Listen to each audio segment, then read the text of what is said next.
we're going to start with a new layer, a new text layer. So we're going to tap our little wrench, make sure add is selected, and then add text. Okay, they've changed the UI for Procreate in this version that I'm using right now. So it's taking me a little bit to get used to this. But anyway, I'm going to line this up sort of with the tag here position so that I can keep things relatively center, and that looks pretty good. Okay, so I'm going to go ahead and type in my text, swept, and then return, away. And I definitely don't want it to be that dark. And let me go check on some of the other stuff here. Okay, I think that, let's see, I want this one to be an outline, and Optima's good. And let's see, I want the leading to be, oh, okay, yes, I need to have everything selected. Okay, there we go. Outline, and my leading, there we go. All right, yeah, I wanted this just a little bit closer. I kind of think I want the size a little bit bigger too. So I'll play with the leading just a little bit more. Okay, that looks pretty good, except, and I do like Optima and I do like bold, but I'm thinking that I'm going to want this to be a lighter color, and I do have a palette already created, so I'm going to go with this lighter blue color for that. Okay, and then I can tap done. So that's the outline there for this one, and then I'm going to go ahead and duplicate this. So tap the layers panel, slide gently to the left, and then tap duplicate. And then I'm going to go ahead and edit this on top, and I want it to be a different color, and I also don't want it to be open face. So go back into that. I need to double click these things to select them. And now I want to turn this into not an outline text, and then I also want to change the color to this lighter green. Okay, perfect. All right, so now I can tap done. And so now this is the setup. we're just about ready to start working on our watercolor here.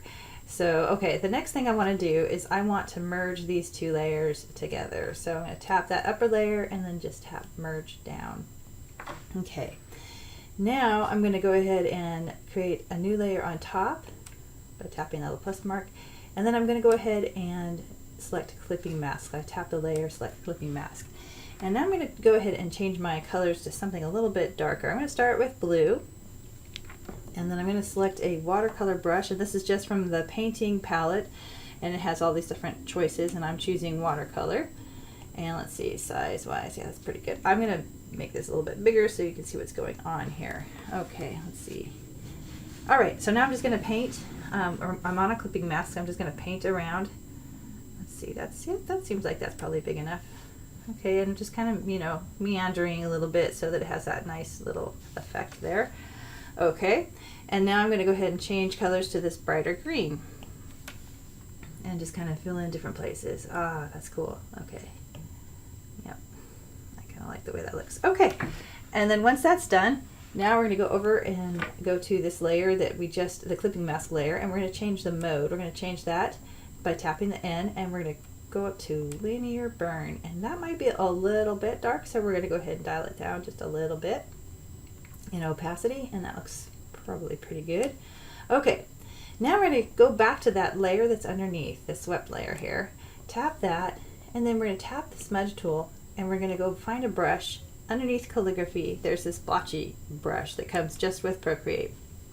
Okay, now we want to make sure that this is big enough to go over the edge here, and small enough that it's not, you know, like really going into it. And then we're just going to trace. Okay, now I'm going to speed this up so you don't have to watch the whole process. But the idea is that you don't want to be perfect. You just want to just kind of get some of it, not all of it. Because in watercolor we'll have some edges where the water kind of and the color kind of come together. And so that's what I'm going to do here.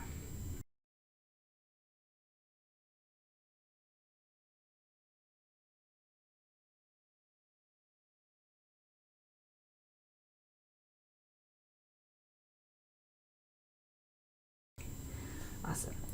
Okay, so now we're done here, and I'm going to go check that the opacity again and see if I want to go just a little bit darker here on the edges.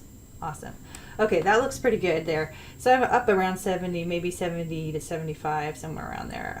A little bit darker just seems too dark to me. This is totally a judgment call for whatever artwork you're doing. Okay, so the next thing I want to do is put some splotches in there. I want to put some splotches in the letters, and then I want to do some just a few splotches on the outside. The goal here though is subtlety. So okay, I'm going to go ahead and go back to my brush here. I'm going to go with the blue, that dark blue again. And I'm going to go down to, let's see, where is it? Spray paints and the splatter right there. Okay, so I'm going to put a couple splatters in here. Not every letter, but just, you know, different places. And just to add a little bit of something to it. All right, there we go. And then, and let's see, now I'm going to go ahead and create a new layer on top of that one that's not connected by a clipping mask. And I'm going to throw a couple splatters in here too. Not too much. I don't want to overdo it. Again, like I said, subtlety is kind of the key there. And I'm going to go ahead and use some of that green too. And I'm going to dial down the opacity just a little bit. Okay, there we go. Okay, so that kind of looks good. I might use this little smudge tool and kind of smudge in here. There we go. Just so we have some more of that smudgy look, and do that with a couple of the letters. Let's see. Oh, I need to go there because that's in the letters there. And then, okay, yep, when I'm inside there. Okay, that is great. All right, and then the next thing I'm going to do is go ahead and do a little bit of smudging on the outside too. So some of this out here, and I still have that blotch tool selected. Okay. So that kind of makes it look like nice and soft and watercolored. So now I'm going to go ahead and take a look at this all together and see how it matches. Oh yeah, it looks pretty good.